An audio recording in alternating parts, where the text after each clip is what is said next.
Good morning सभी को।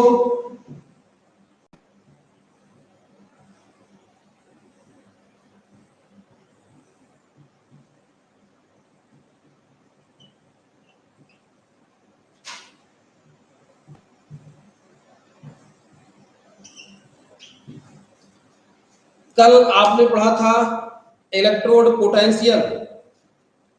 Electrode potential उसमें क्या क्या पढ़े? जब किसी मेटल को उसी के साल्ट के सॉल्यूशन में डिप करते हैं तो इस तरह से जो अरेंजमेंट बनता है उसी को इलेक्ट्रोड कहते हैं। अब इसमें क्या होता है, जो मेटल है वो इलेक्ट्रोकेमिकल सीरीज में अपने रिडक्शन पोटेंशियल के आधार पर या तो ऑक्सीडेशन करेगा या रिडक्शन करेगा। यदि ऑक्सीडेशन करेगा, यदि वह सीरीज में इलेक्ट्रोकेमिकल सीरीज में हाइड्रोजन से ऊपर है तो ऑक्सीडेशन करेगा। इसका मतलब है कि उसके आयंस सॉल्यूशन में जाएंगे और इलेक्ट्रॉन रॉड पे आएगा। इस तरह से रॉड पे, मेटल रॉड पे माइनस की पोटेंसी और सॉल्यूशन में प्लस की पोटेंसी डेवलप हो जाएगी। इस तरह से पोटेंशियल डिफरेंस क्रिएट हो जाएगा। इसी पोटेंशियल डिफरेंस को कहते हैं इलेक्ट्रोड पोटेंशियल। यहां तक आपने लिखा। फिर आपने लिखा कि जो मेटल है वो ऑक्सीडेशन भी कर सकता है, रिडक्शन भी कर सकता है। वो डिपेंड करता है कि सेल बनाने के दौरान सामने वाला जो दूसरा मेटल है, दूसरा इलेक्ट्रोड है, उसकी पोजीशन सीरीज में इससे नीचे है कि इससे ऊपर। अगर दूसरा इलेक्ट्रोड जिससे इसको जोड़ा जाएगा वो सीरीज में इससे ऊपर है, इसका मतलब उसमें ऑक्सीडेशन करने की प्रवृत्ति ज्यादा है, तब ये रिडक्शन करेगा। और दूसरी स्थिति में ये ऑक्सीडेशन करेगा। इसी को आपने कल एक जनरल एक वैल्यू मान के लिखा है कि एक स्थिति में उसकी वैल्यू -1.5 है, तब की स्थिति में जब वो ऑक्सीडेशन कर रहा हो उस पर ऑक्सीडेशन पोटेंशियल डेवलप हो, और दूसरी स्थिति में उसकी वैल्यू +1.5 है, तब की स्थिति में जो वो रिडक्शन कर रहा हो। यहां तक आपने लिखा। अब इसका एक्सप्लेनेशन लिखना है या एग्जाम्पल लिखना है, ये बना लेना है। जो लोग बना लिए हैं उनके लिए कोई समस्या नहीं, खाली लिखे। चलिए लिखिए, आगे नोट करिए। When a zinc rod is placed, PLACD, zinc rod is placed in the solution of, ये लिखा है, पूरा अरेंजमेंट दर्शाया गया है। Zinc rod is placed in the solution of ZnSO4, comma Zn rod यानी जिंक रॉड बिकम इलेक्ट्रोनेगेटिव। ये लिखा है, जब जिंक रॉड को ZnSO4 के सॉल्यूशन में डालते हैं तो जो जिंक रॉड है वो इलेक्ट्रोनेगेटिव हो जाता है। Electronegative and solution become electropositive. ये प्लस चार्ज आ गया इसको। Solution become electropositive, full stop. thus a potential difference is established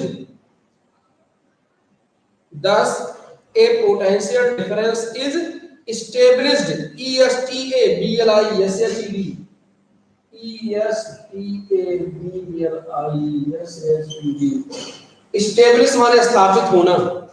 potential difference is established between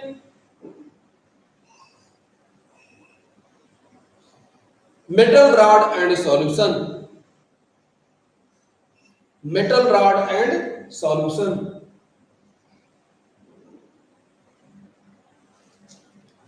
This potential difference this potential difference is called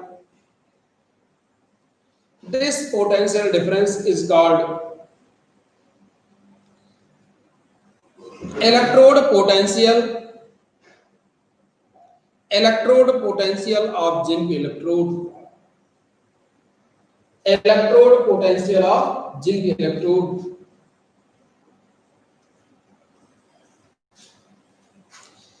इतने में किसी को कोई समस्या? Heading है एग्जाम्पल। कल आपने जो व्याख्या किया था उसी के आगे है ये एग्जाम्पल। आप चाहे हेडिंग एग्जाम्पल डाल दीजिए या एक्सप्लेनेशन डाल दीजिए, जो भी डालिए, आप अपने मन के मालिक हैं। इतना समझ में आया? धर्मेंद्र चौधरी, ओ धर्मेंद्र चौधरी, इतना समझ में आया?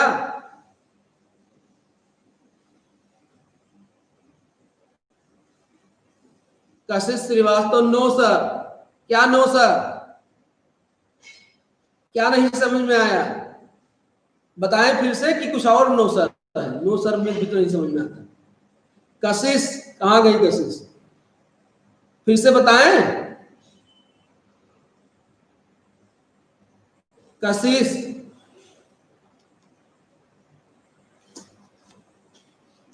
क्या बताया गया? देखिए, गुड मॉर्निंग सुशांतिका।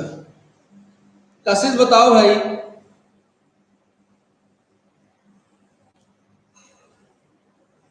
समझ में आया?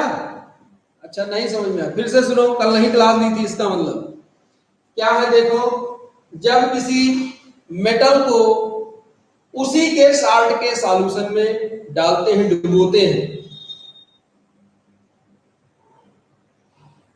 देखिए, जब किसी मेटल को उसी के साल्ट के सॉल्यूशन में डिप करते हैं तो इस तरह से जो अरेंजमेंट बनता है इसी को इलेक्ट्रोड कहते हैं।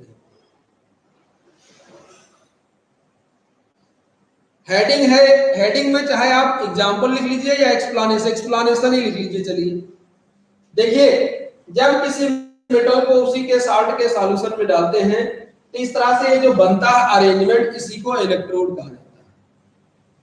अब इस मेटल रॉड की वैद्युत रासायनिक श्रेणी में हाइड्रोजन के सापेक्ष या तो पोजीशन ऊपर होगा, मेटल रॉड इलेक्ट्रोकेमिकल सीरीज में वैद्युत रासायनिक श्रेणी में या तो हाइड्रोजन से ऊपर होगा या हाइड्रोजन से नीचे होगा।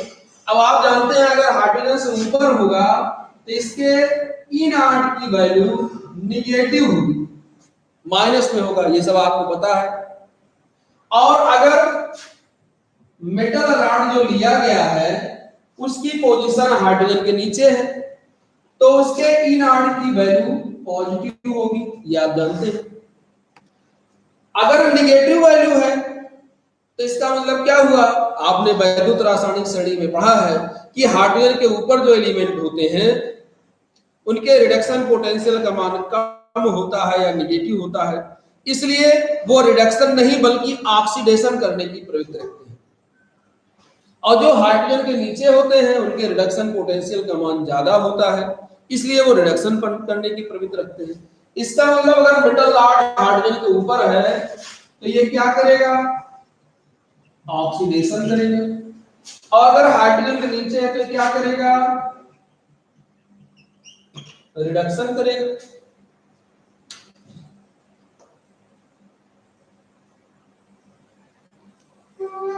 हो गया?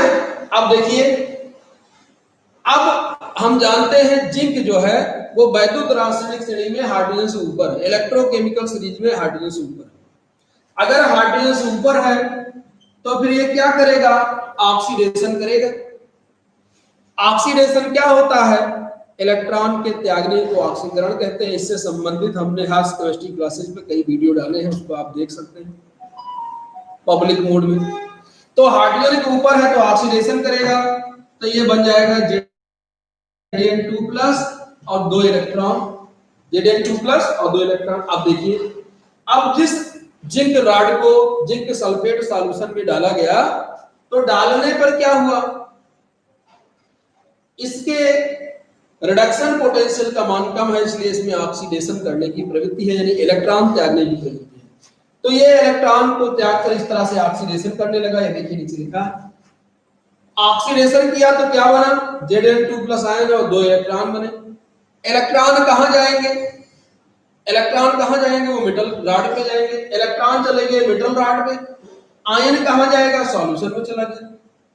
अब देखिए रॉड पे इलेक्ट्रॉन और सॉल्यूशन में आयन, पॉजिटिव आयन। तो इस तरह से इसके जो सरफेस है, इस सरफेस पे क्या क्रिएट हो गया, एक विभवांतर पोटेंशियल डिफरेंस क्रिएट हो गया, जिसके एक तरफ माइनस और एक तरफ प्लस। तो इसके सरफेस पे जो पोटेंशियल डिफरेंस क्रिएट होता है, इसी को कहा जाता है इलेक्ट्रोड पोटेंशियल। अब बताओ कैसे समझ में आया, कैसे समझ में आया?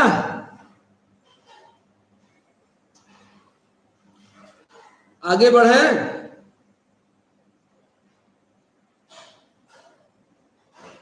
चलो और सुनिए। अब ये मेटल रॉड पे या तो ऑक्सीडेशन होगा, यानी या तो इलेक्ट्रॉन त्यागेगा या इलेक्ट्रॉन लेगा। लेकिन ये सब किस पे डिपेंड करेगा, ये सब एक तो सीरीज में उसकी पोजीशन क्या है उस पर डिपेंड करेगा, दूसरा जो सॉल्यूशन लिया गया है इसका कंसंट्रेशन क्या है इस पर डिपेंड करेगा। क्यों, जैसे ये सॉल्यूशन किसका है, जिंक सल्फेट का, एक्वा सॉल्यूशन है, ये ऑलरेडी क्या देगा, Zn2 प्लस और सल्फेट आयन। एक तो ये सीरीज में जिंक हाइड्रोजन से ऊपर है, इसमें इलेक्ट्रॉन त्यागने की, ऑक्सीकरण करने की प्रवृत्ति है। दूसरे इससे बना हुआ जो Zn आयन है इस पे अटैक करने लगा।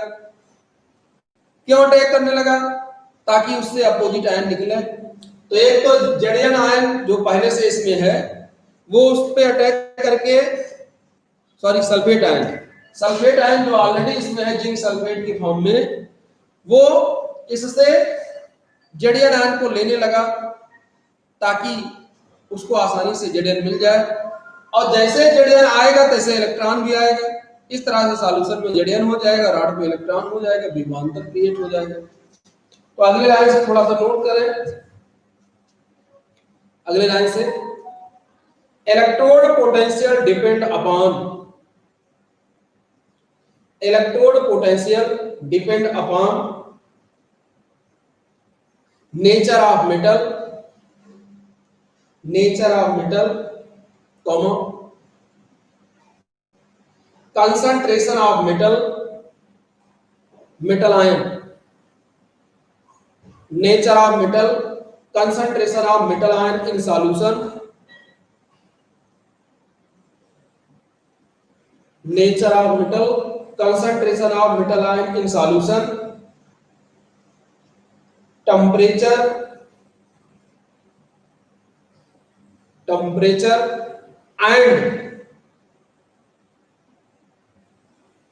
position of metal, position of metal in electrochemical series,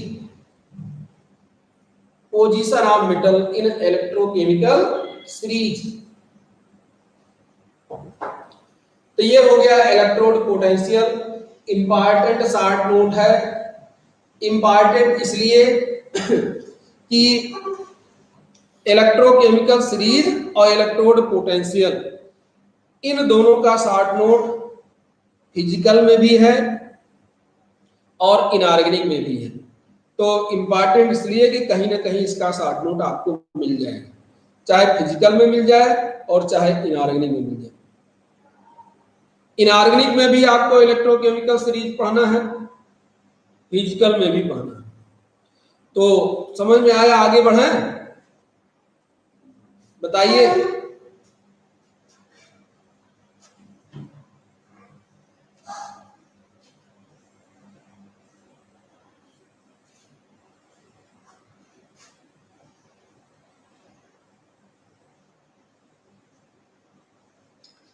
अब अगली हेडिंग डालिए, अगला short note,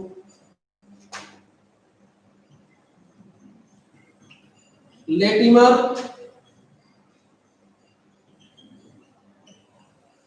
Latimer diagram, Latimer diagram,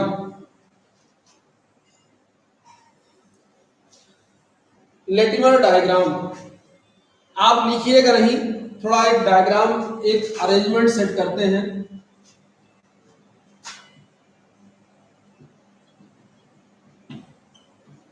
species,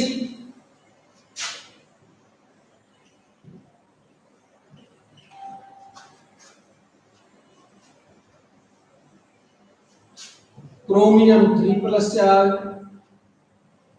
chromium 3+ charge और क्रोमियम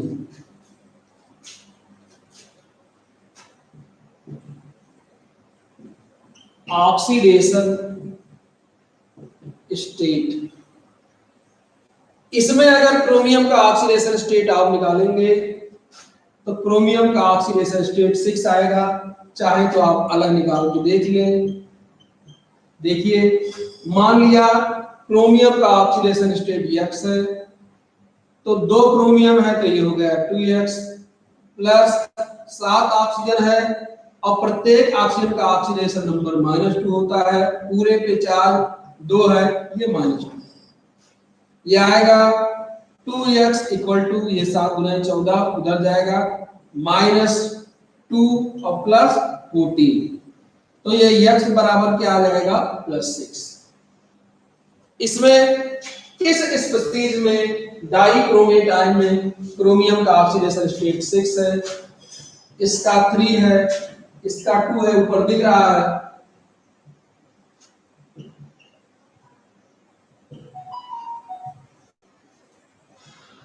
और इसका 0। इसमें दोनों के बीच जो पोटेंशियल डिफरेंस है 1.33 वोल्ट का एक्सपेरिमेंटली पाएगा। दूसरे वाले में जो पोटेंशियल डिफरेंस है -0.41 वोल्ट है और तीसरे वाले में पोटेंशियल डिफरेंस है 0.91 वोल्ट। बाकी सब तो आपको याद रहेगा, लेकिन जो ये पोटेंशियल डिफरेंस है, ये चूंकि एक्सपेरिमेंटल मामला है इसलिए इसको आपको याद करना पड़ेगा। इसके लिए अब सुनिए कि लेटिमर डायग्राम है क्या। लेटिमर डायग्राम क्या है? स्पीसीज को किसी रिएक्शन के, कोई रिएक्शन हो रहा हो किसी मीडियम में, जैसे कोई रिएक्शन एसिडिक मीडियम में हो रहा है और उस रिएक्शन में जो क्रोमियम है वो इन रूपों में पाया जाता है।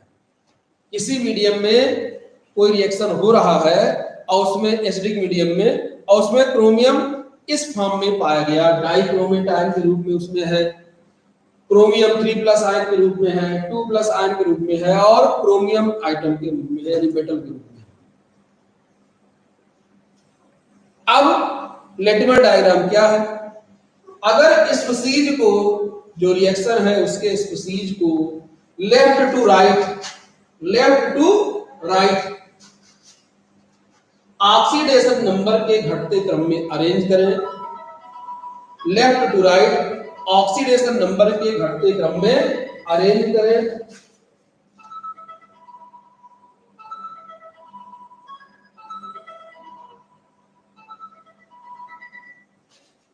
हेलो, हाँ बताइए,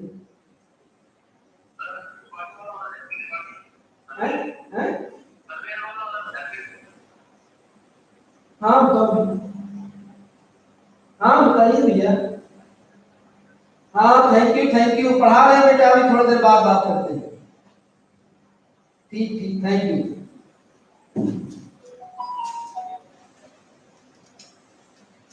तो क्या किया गया? जो रिएक्शन के स्पीसीज हैं उनको left to right oxidation number के घटते क्रम में 6, 3, 2, 0 अरेंज किया गया और जो पोटेंशियल डिफरेंस है उसको ऑक्सीडाइज्ड और रिड्यूस्ड स्पीसीज के बीच रखा गया। इस तरह के इस अरेंजमेंट को कहा जाता है लेटिमर डायग्राम। फिर से सुनिए, थोड़ा सा हमको ये बताइए इधर, ये Na है और ये Cl है इसने इसको एक इलेक्ट्रॉन दे दिया। ये क्या किया? ऑक्सीडेशन। ये क्या किया? रिडक्शन। एक स्पीशीज ऑक्सीडाइज हो रहा है, दूसरा स्पीशीज रिड्यूस्ड हो रहा है। एक स्पीशीज ऑक्सीडाइज हो रहा है, दूसरा स्पीशीज रिड्यूस्ड हो रहा है।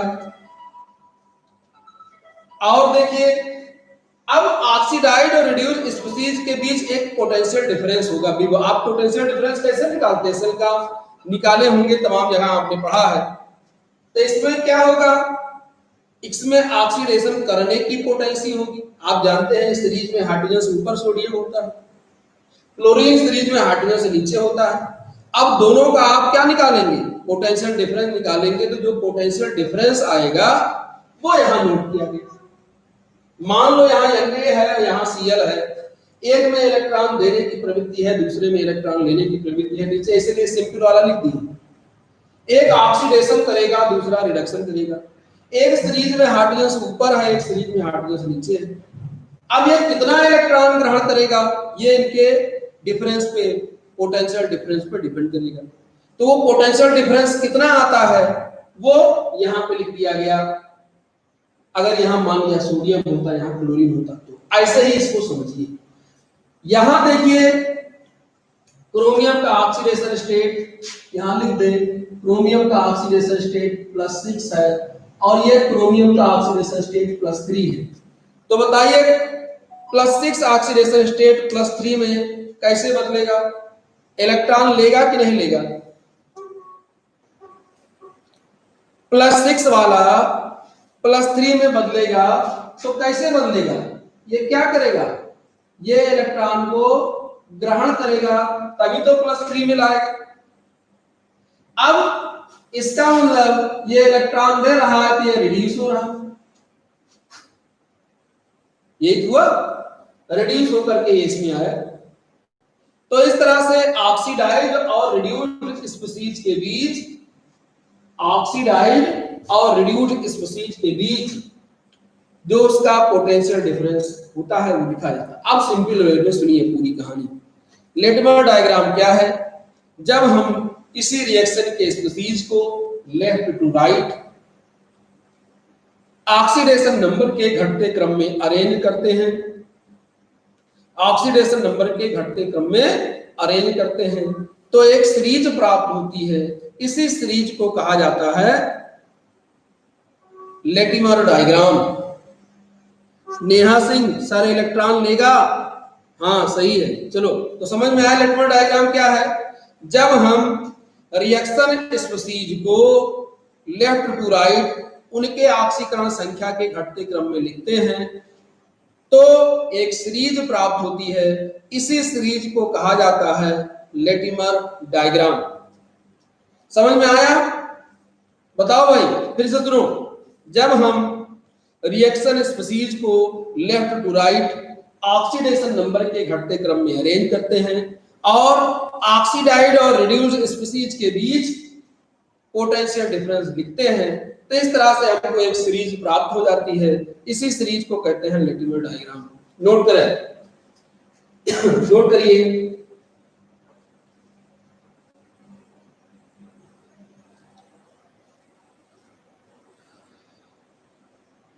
Thermodynamic stability, thermodynamic stability of element,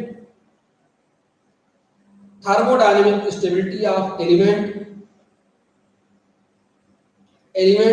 depend on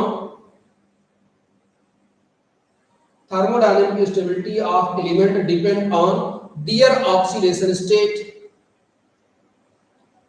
their oxidation state.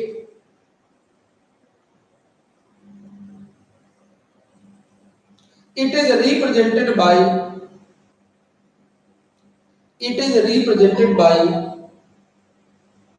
a diagram. It is represented by a diagram. Full stop. अगले लाइन से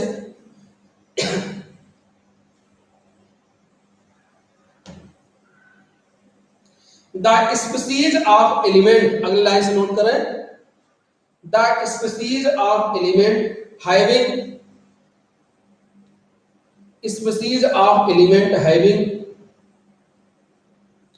different oxidation state, species of element having different oxidation state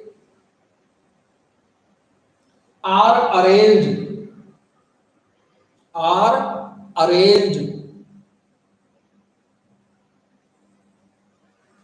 from left to right, arranged from left to right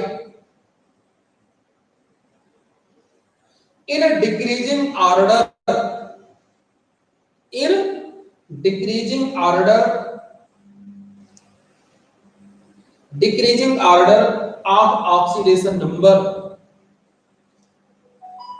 decreasing order of oxidation number of element,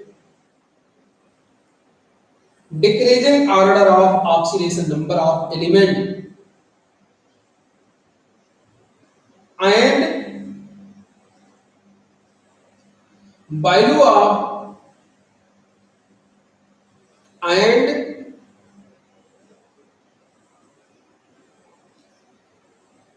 of standard reduction potential, value of standard reduction potential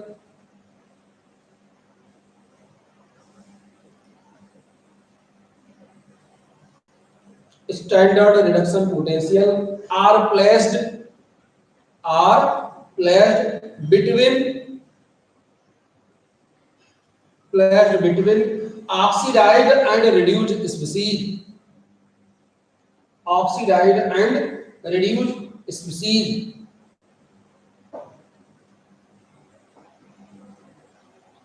full stop. This arrangement is called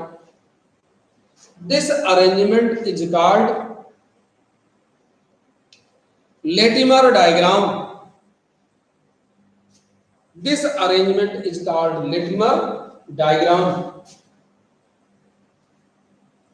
species से लेकर Latimer diagram तक inverted comma में कर लीजिए। Species से लेके Latimer diagram तक inverted comma में कर लीजिए। एक बार फिर से सुनिए जो लिखे हैं।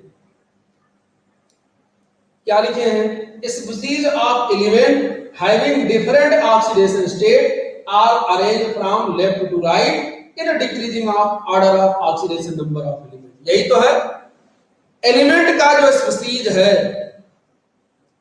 एलिमेंट का जो स्पीसीज है उसको left to right oxidation number के घटते क्रम में लिखेंगे और जो स्टैंडर्ड रिडक्शन पोटेंशियल है उसकी वैल्यू आयरो को लिख देंगे। क्या लिखे हैं? And the value of standard reduction potential plate between oxidised and reduced species. एक स्पीसीज का ऑक्सीडेशन नंबर 6 है, एक स्पीसीज का ऑक्सीडेशन नंबर 3 है।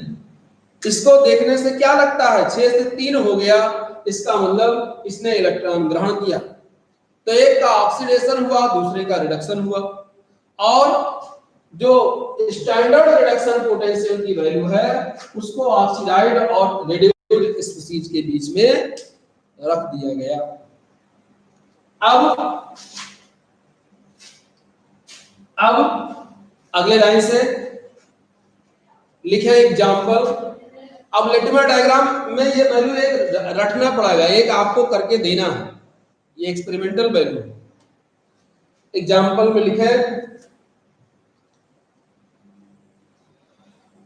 Latimer diagram of chromium, Latimer diagram of chromium in acidic medium, Latimer diagram of chromium in acidic medium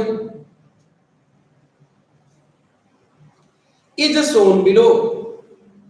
Acidic medium is shown below. Chromium का Latimer diagram acidic medium में नीचे दिया गया है। अब इसको आप नोट कर लीजिए, इसको नोट कर लीजिए सर, सुशांतिका, इसको नोट कर लो। Anshu Singh,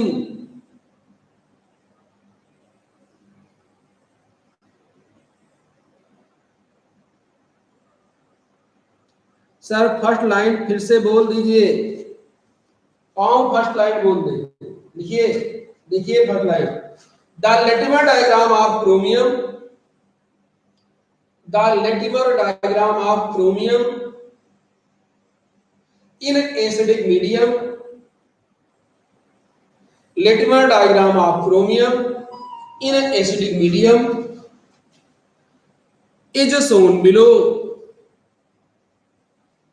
is shown below। Note कर लीजिए। अब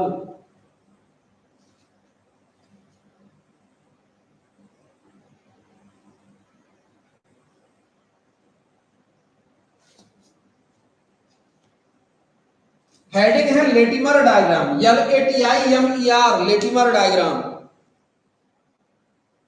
पोटेंशियल वैल्यू बोल दीजिए। पोटेंशियल वैल्यू है 1.33 volt, 1.33 volt minus 0.41 volt, minus 0.41 volt, और वो लिखा है 0.91 volt.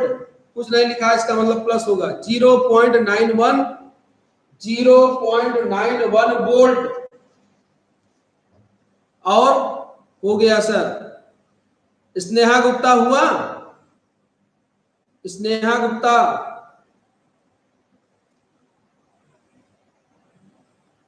Sneha Gupta sir heading के अंदर फर्स्ट लाइन, हेडिंग के अंदर फर्स्ट लाइन कौन है? चलो लिखो फर्स्ट लाइन। थर्मोडायनेमिक स्टेबिलिटी, सबसे पहली लाइन यही बोले, thermodynamic stability, thermodynamic stability of element depend on their oxidation state, depend on their oxidation state. It is represented by a diagram, thermodynamic stability।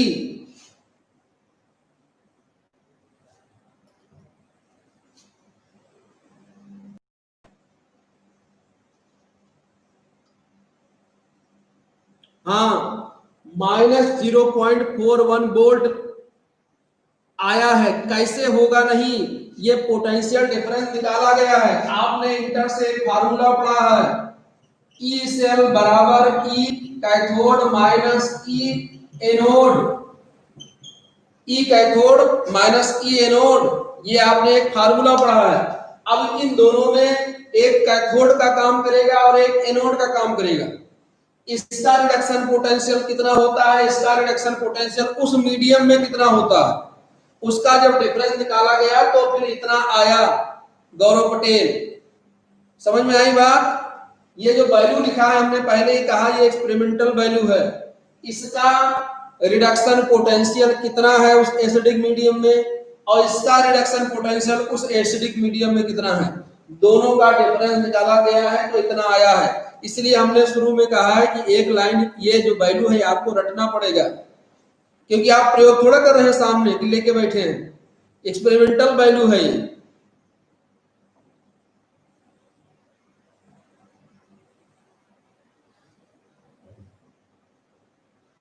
Gaurav Patel क्या कह रहे हो भैया?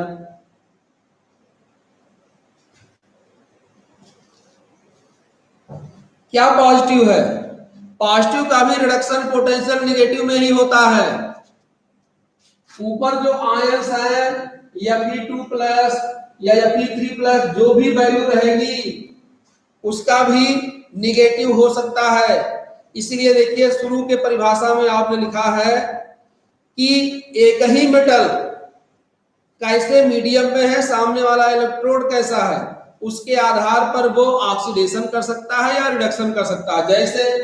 जैसे एक छोटा सा एग्जांपल ले लें, जिंक है, जिंक को हमने एक बार जिंक इलेक्ट्रोड को हमने किसी दूसरे इलेक्ट्रोड से जोड़ा। अब वो एक इलेक्ट्रोड जो दूसरे इलेक्ट्रोड जुड़ा हो सकता है वो कि वो हाइड्रोजन के ऊपर हो यानी इससे ऊपर हो, सीधे कह दें जिंक से ऊपर हो, और दूसरा एक और जोड़े जो जिंक से नीचे हो। अब बताइए अगर जिंक से ऊपर का दूसरा इलेक्ट्रोड इससे जोड़ा जाए तो जिंक का क्या होगा, आप जरा बताइए हमें। जिंक इलेक्ट्रोड को किसी दूसरे इलेक्ट्रोड से जोड़ दिया गया जो सीरीज में जिंक से ऊपर है, जो सीरीज में जिंक से ऊपर है, तो बताइए वो क्या करेगा।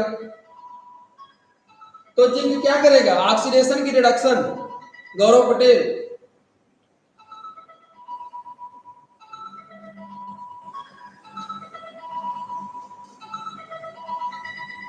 जिंक इलेक्ट्रोड को किसी दूसरे इलेक्ट्रोड से जोड़ दिया गया जो सीरीज में, इलेक्ट्रोकेमिकल सीरीज में इससे ऊपर है, तो जिंक क्या करेगा, इससे ऊपर है वो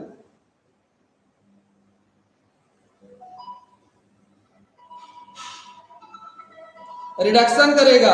हाँ, अगर वो इससे ऊपर है तब ये रिडक्शन करेगा, और अगर इससे नीचे है तो उसका रिडक्शन होगा, ये ऑक्सीडेशन करेगा। हाँ, बात समझ में आई। अब देखिए एक जहां ये ऑक्सीडेशन कर रहा है, एक जहां रिडक्शन कर रहा है, तो ये किस पे डिपेंड कर रहा है, ये सामने वाले इलेक्ट्रोड पे डिपेंड कर रहा है, ये सामने वाले मीडियम पे डिपेंड कर रहा है। हो रहा कि नहीं, ये आपने पढ़ा है, इंटर से पढ़ा है तमाम जहां कि अगर मेटल के ऊपर जो है उसका ऑक्सीडेशन, इसका रिडक्शन, इसके नीचे जो है तो उसका रिडक्शन, इसका ऑक्सीडेशन। ये सीरीज में इसलिए बैक पूरा लिखे हैं आप, बार बार 2-3 दिन से यही चल रहा है। ये हाइड्रोजन है, इसके ऊपर एलिमेंट, इसके नीचे एलिमेंट। अब यहाँ Na दिया, सॉरी Na दिया है और Mg दिया है। अब अगर मान लिया सीरीज में Na ऊपर है, Mg नीचे है और 2 इलेक्ट्रोड बना दिया गया, तो जो ऊपर वाला होगा वो ऑक्सीडेशन करेगा, नीचे वाला होगा वो रिडक्शन करेगा। तो हम वही तो कह रहे हैं कि जिंक इलेक्ट्रोड ले लिया गया और इस जिंक इलेक्ट्रोड को एक बार ऐसे इलेक्ट्रोड से जोड़ा जो इससे ऊपर हो सीरीज में, तब ये रिडक्शन करेगा, और दूसरे बार ऐसे इलेक्ट्रोड से जोड़ा जो सीरीज में इससे नीचे हो, तब ये क्या करेगा, ऑक्सीडेशन करेगा। इसलिए तो कह रहे हैं कि किस पे डिपेंड करेगा, पोटेंशियल डिफरेंस पे। ठीक, तो इसको आप नोट कर लीजिए। हाँ, एक चीज इसमें लिखाए हैं, थर्मोडायनेमिक स्टेबिलिटी वर्ड का प्रयोग हुआ। तो थर्मोडायनेमिक स्टेबिलिटी के लिए सुन लीजिए कि थर्मोडायनेमिक स्टेबिलिटी ये क्या है। आप जानते हैं, जैसे अभी इसके पहले आपने पढ़ा ट्रांजिशन एलिमेंट। ट्रांजिशन एलिमेंट में जो कॉमन ऑक्सीडेशन स्टेट है वो +3 है, मतलब जिस ऑक्सीडेशन स्टेट के रूप में वो रहना चाहे, स्टेबल रहना चाहे, वो हो गई उसकी थर्मोडायनेमिक स्टेबिलिटी।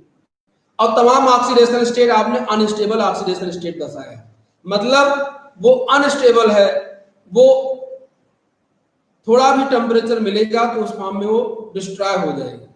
और स्टेबल ऑक्सीडेशन स्टेट में एक निश्चित टेम्परेचर तक वो अपनी स्टेबिलिटी को बनाए रखता है, तो वही थर्मोडायनेमिक स्टेबिलिटी की बात की गई। जैसे इसमें कई स्पीसीज है, +6 है, +3 है, 0।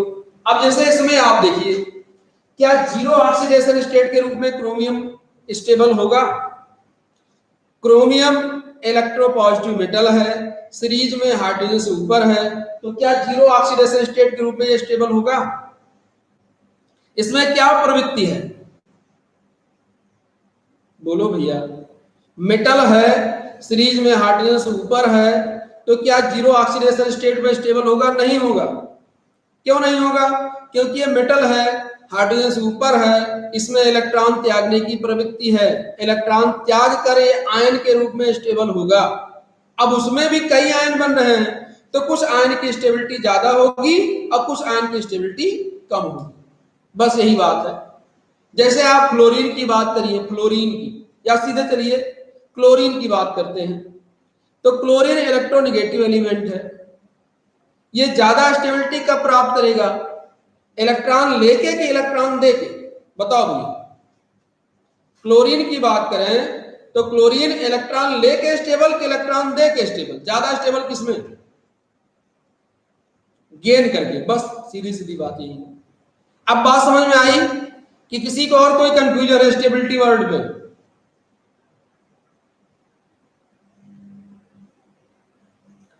और कोई समस्या? अगर इतने सारी चीजें समझ में आ गई तो फिर लेटिमर डायग्राम कुछ है नहीं। क्या है लेटिमर डायग्राम में? स्पीसीज को ऑक्सीडेशन नंबर के घटते क्रम में लेफ्ट टू राइट अरेंज करते हैं। ऑक्सीडाइड रिड्यूस्ड स्पीसीज के बीच उसके स्टैंडर्ड रिडक्शन पोटेंशियल की वैल्यू को लिख देते हैं। Thank you Ashutosh Upadhyay, thank you.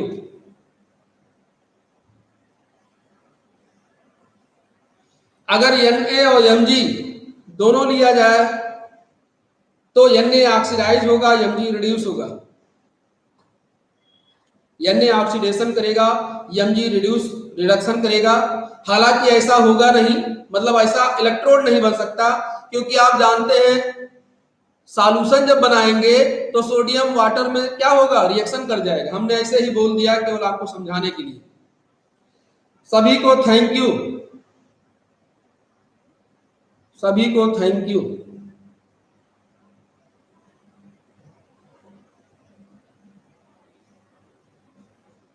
बहुत बहुत धन्यवाद सभी को।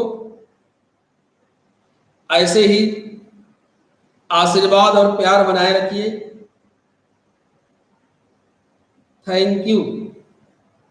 क्लास चलता तो आप लोगों को लड्डू खिलाते, अब क्लास तो चल नहीं रहा है, इसलिए ऐसे ही लड्डू मान लो इसको। थैंक यू, सभी को थैंक यू, धन्यवाद इतने अपार प्यार के लिए। ये आप लोगों का प्यार ही हमारी शक्ति है। आप लोगों के प्यार के वजह से ही हम लोग चल रहे हैं।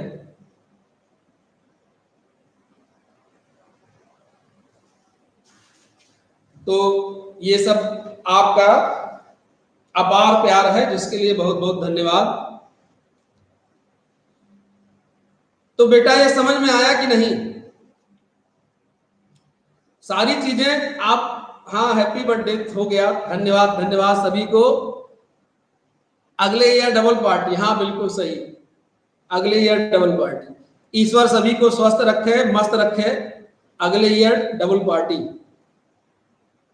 सभी लोग स्वस्थ रहें, सुरक्षित रहें। ईश्वर सभी को इस कोरोना से बचाए। तो अगले साल हम लोग जम के पार्टी करते हैं। हिम्मत बनाए रखिए, अपने आप को इस विपदा से बचाए रखिए। समझ में आया बेटा? ये हम इसके पीछे परेशान, बताओ समझ में आया? देखिए लेटिमर डायग्राम तो कुछ नहीं है। लेटिमर डायग्राम तो इतना कि स्पीसीज को कोई रिएक्शन होगा, उस रिएक्शन के स्पीसीज को लेफ्ट टू राइट लिखेंगे तो एक सीरीज प्राप्त होगी, जिस सीरीज को कहा जाता है लेटिमर डायग्राम।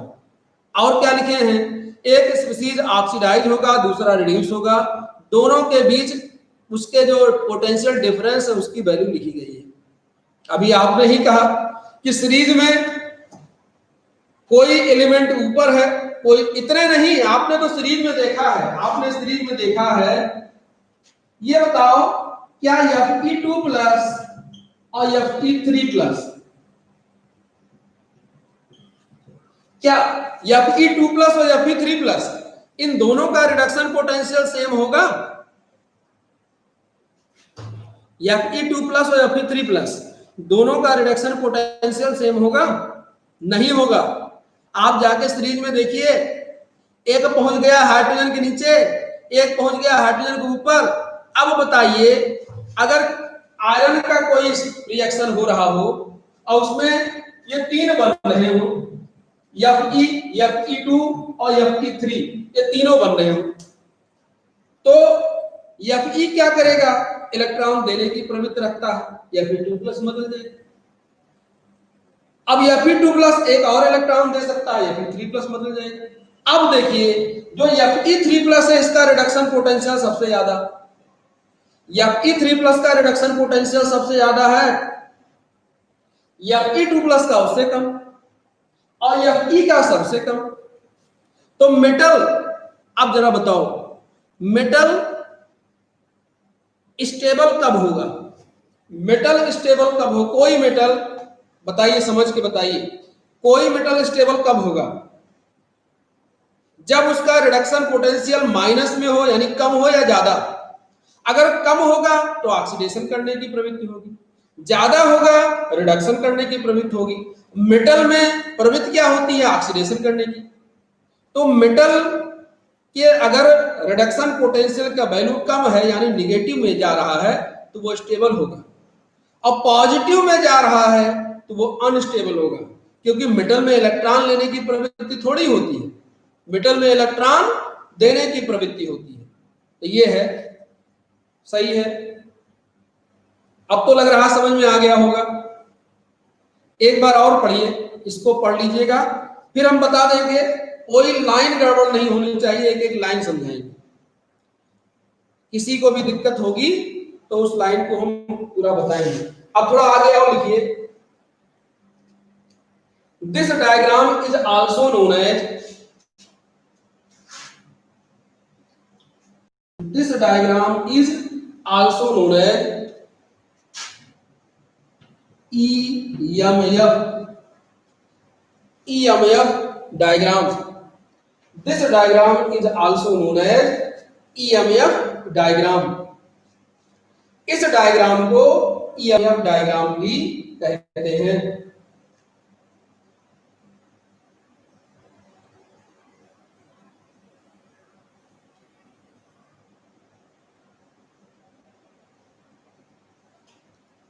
हो गया, और थोड़ा लिखिए,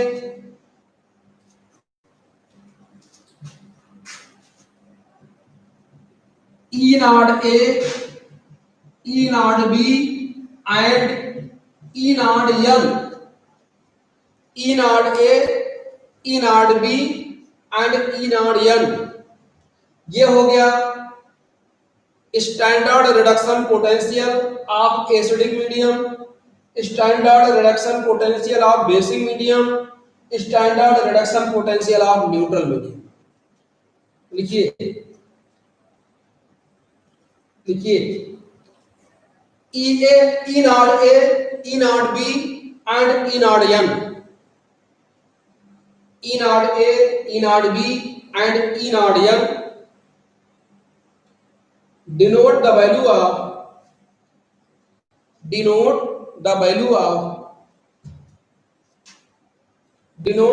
of standard reduction potential, denote the value of standard reduction potential, standard reduction potential in acidic, basic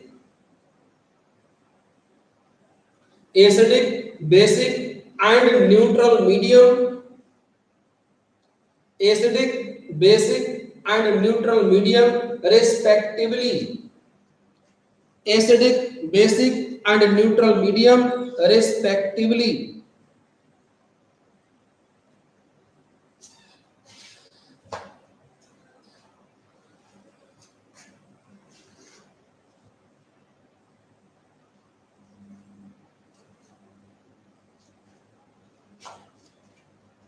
हो गया भाई,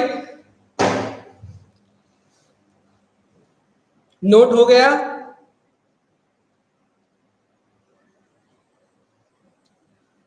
बताइए, Neha Singh,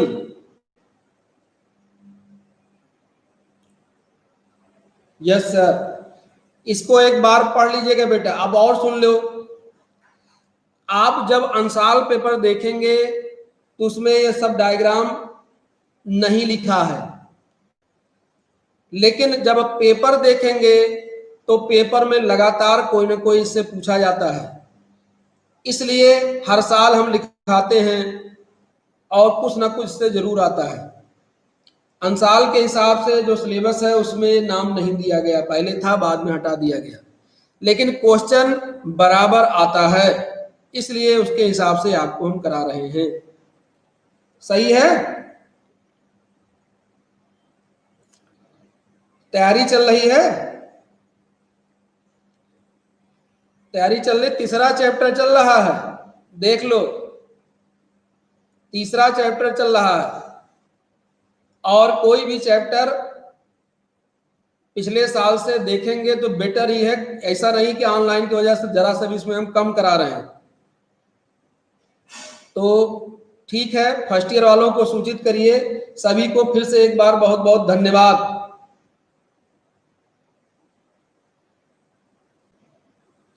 thank you, thank you, thank you.